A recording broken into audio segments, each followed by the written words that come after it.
Yeah, we're joined by Mr. Chima Nnaji, who is a good governance advocate. Thank you for coming on this morning. Thank you. Good morning. Well, looking through the dailies and the fight against corruption, I mean, do you think that all of this, perhaps at the end of the day, will ultimately point us to attaining good governance?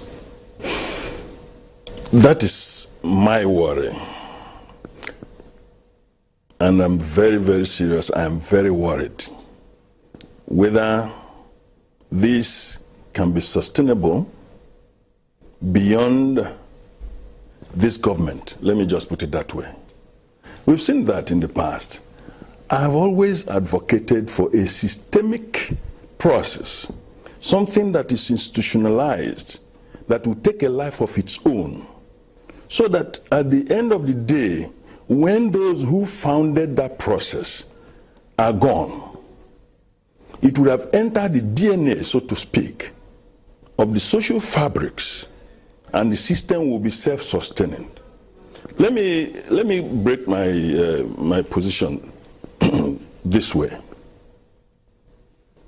Beyond the cacophony, beyond the drama, that this person was arrested, that when this happened, this and that,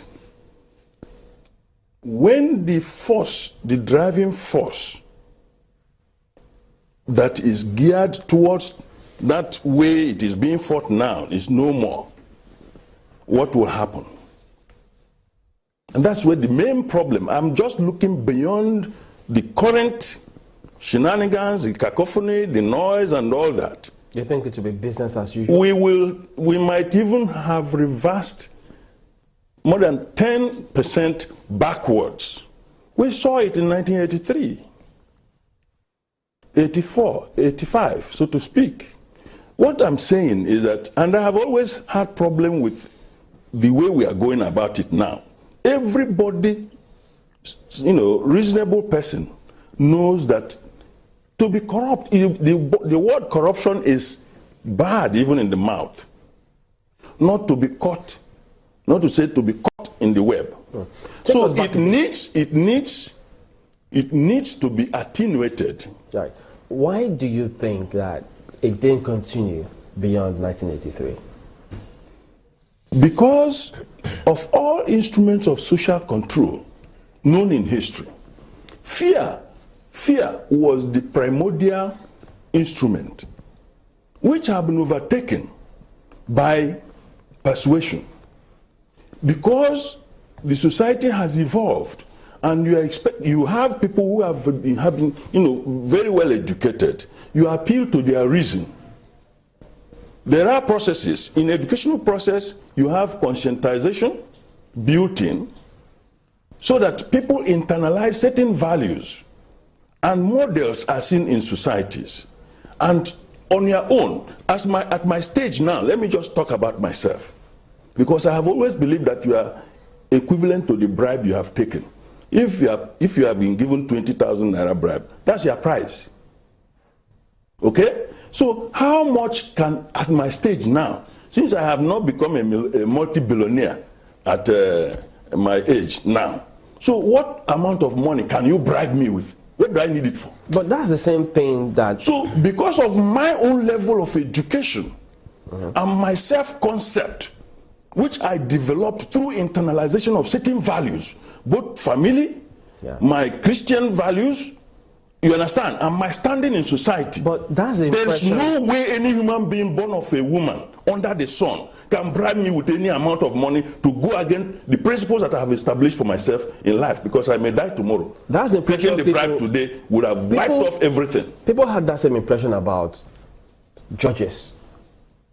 They tell us how it was once upon a time, but today, look at the kind of headlines. It's the same thing. I'm not so bothered so much about the headline, because these are issues that will be sorted out, legally. The media war or media celebration going on in the media is akin to the populism that we have today in the whole world. And we see it in the political firmament. But they're not fabricated, are they? I'm not insisting whether they are true or false. That's not my issue now. You understand? But I don't think that is the best way to handle this issue. Because what if at the end of the day, what if at the end of the day, it is not established against everybody that have been smeared that such a person was corrupt? That's why when you are prosecuting, you are a little bit more circumspect, because the end of prosecution is not necessarily to get somebody jailed at all cost. And that's why the law has a safeguard that rather than one single innocent person, you understand, suffer injustice, that 10 armed robbers or 10 criminals should be let free. And there is a presumption of innocence. I am not defending anybody. Even what is happening now is consistent with my theory. Which one exactly? I said here on a number of occasions, there is the theory of balance. If you are hungry, in order to preserve yourself, the pang of hunger will push you to go and look for food. Otherwise, you die of starvation. If you feel hot, the heat will make you so uncomfortable, you must look for ways to address it. You understand? So, this the theory of entelechy, that is consistent with that. So when the society has driven itself to a point, something necessarily will happen. Like, for example, yes, they have invaded some homes of judges. And it was good that it happened to certain individuals who have certain level in society that can perhaps draw attention if it was a wrong thing legally, that these things are not done. You understand? That is why I say, let the crocro infest somebody who has enough nails to scratch it. So that is what has happened here. If you look at what has just happened, the clip we played earlier on showing the former anti-corruption chief in Kenya, Dr. Patrick Lumumba, you would imagine what went down on that day. That was organized by the National Assembly, the House of Representatives, and the Senate to look into corruption and how best we can get ourselves. He said the continent, that's Patrick Lumumba, that the continent is where it is today is poor because of Nigeria.